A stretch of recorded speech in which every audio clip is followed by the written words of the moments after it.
Hello, and welcome back to Dark Cloud. Unfortunately, for the last time, at least the first game, so that I don't waste anyone's time who wanted to watch an episode of Dark Cloud 1, I'm just not going to be continuing this game. I'm going to be starting the sequel today. I'm going to upload those videos at the same time.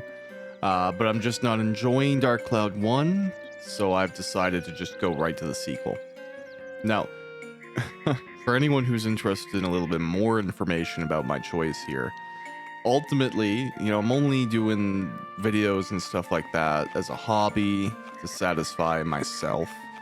And while I really, really want to like Dark Cloud 1, right? Like, I'm looking at the charming art and the town that I'm building right now, and I feel that pang of guilt. And it's mostly just because I really do want to like this game. And the town building, I would say I really do like. I like developing this, putting things down, seeing it grow over time, seeing the villagers arrive, learning what they want, getting the idea of what their life was like before we got here and before the Dark Genie destroyed everything. The process around it, I'm not enjoying. The combat is like straight up aggravating at worst, boring at best. The other characters I have in my party, they don't really seem all that significant, to the point where I kind of just wish, like, Zhao was a weapon type, like, she doesn't do anything, she doesn't pop up in cutscenes, she's not talking, she's not interacting with me, she's not giving me tips. Like, it's more of an inconvenience to have her because I need to switch over to her to jump over some gaps and then use her for like some limited floors. But you have to level her as a whole other character, give her stuff as a whole other character, manage this whole other thing. And there's going to be 6 party members in this game, all of which, have different levels of sameness. And as I've gone to look into it, one of folks' major complaints about this game is that the party members do become kind of inconsequential.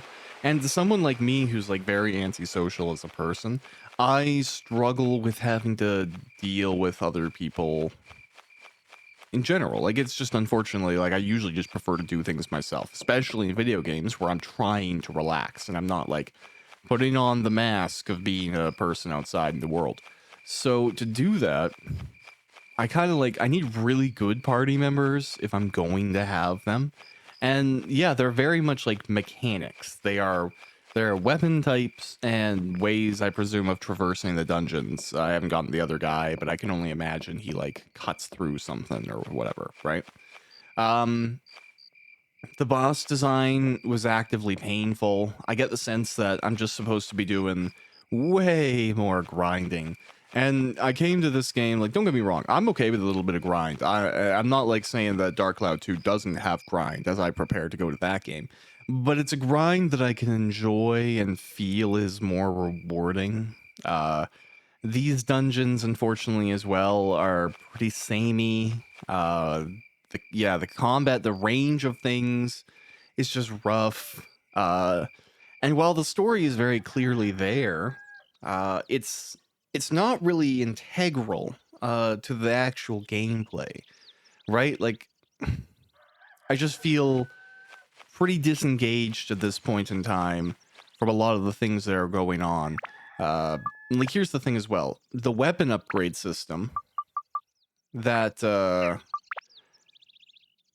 feels like, if it was something I was supposed to be excited about, maybe I would have been able to do something already, or like there be some cheap low-level upgrades to perform.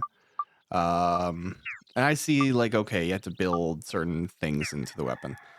But I don't know, man.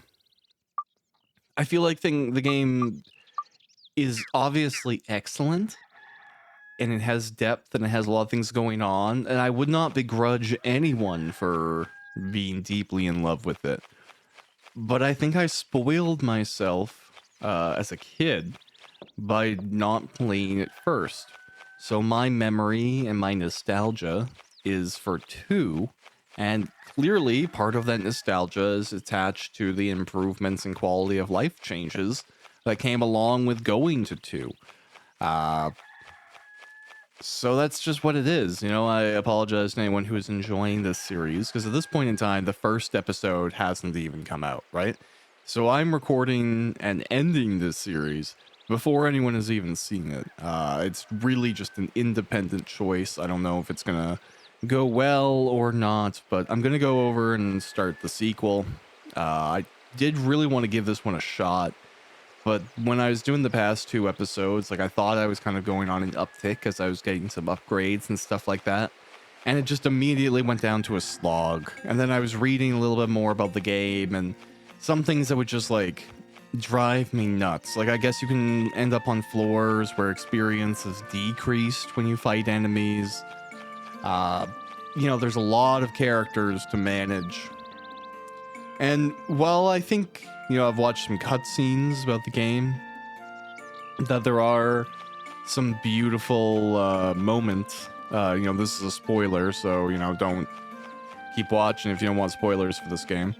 But it looks like at the end of Dark Cloud 1, you rewrite history. And so basically this dude with, like, the silver hair, he's like some guy from the future, as far as I've gathered. He's a scientist who created the Dark Genie in a time of war to beat back his political and military opponents at the time, who were a vast force that needed such a power. The issue is the Dark Genie is one of those, like, powered by the hatred of all man type deals. So his real existence isn't defined by the machine or the person who summoned him. It's just that people suck and will always want to kill each other. And that is ultimately, when that manifests enough, is what gives him power to exist in our world and take form through any shape. You could probably build a machine, you could do a ritual. That's my understanding of it, is that he would probably be able to take form through multiple ways, so long as that lack of balance between love and hate, good and evil, is there. So you ultimately go back through time after negotiating a bunch of, like, where's my rock? Oh, I traded it with some fruit because it looked like a fruit. Literally, that's a plot point. Their magic secret rock, they traded it because it looked like a piece of fruit. And then you have to go get that, and then you get the moon thing, but it doesn't work. Why doesn't it work? Then you have to go get the thing that it's supposed to work with, and then you can finally go to the moon. Because I guess every JRPG I'm ever going to play is going to the moon. It's just like Legend of Dragoon as well, right? Anyways, you go to the moon, and you meet the people and the early scientists, and you learn, like, oh, the moon people on the moon can cast magic. The moon people down the forest lost because they suck and they forgot their culture or something. So you do that. You go back to the past once you use their magic and everything. You prevent or try to prevent an assassination. You fail. An earlier version of the Dark Genie, who is handsome, is summoned.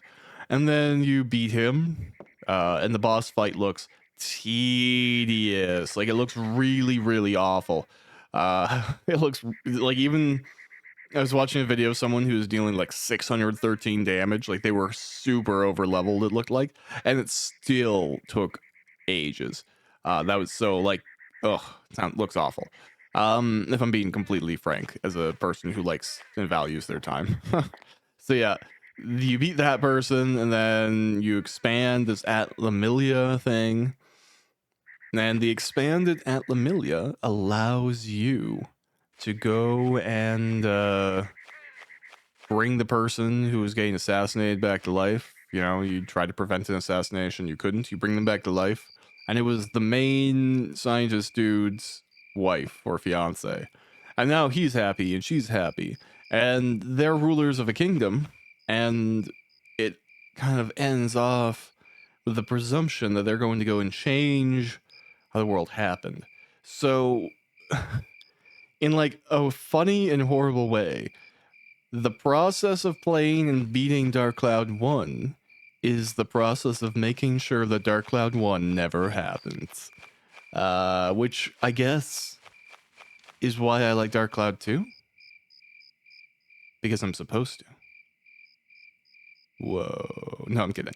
All right, but thanks for checking out these series. And yeah, if you want more Dark Cloud, I'm going to actually play some more Dark Cloud 2. And hopefully that one handles my nostalgia goggles far better. Thanks for taking the time. Bye.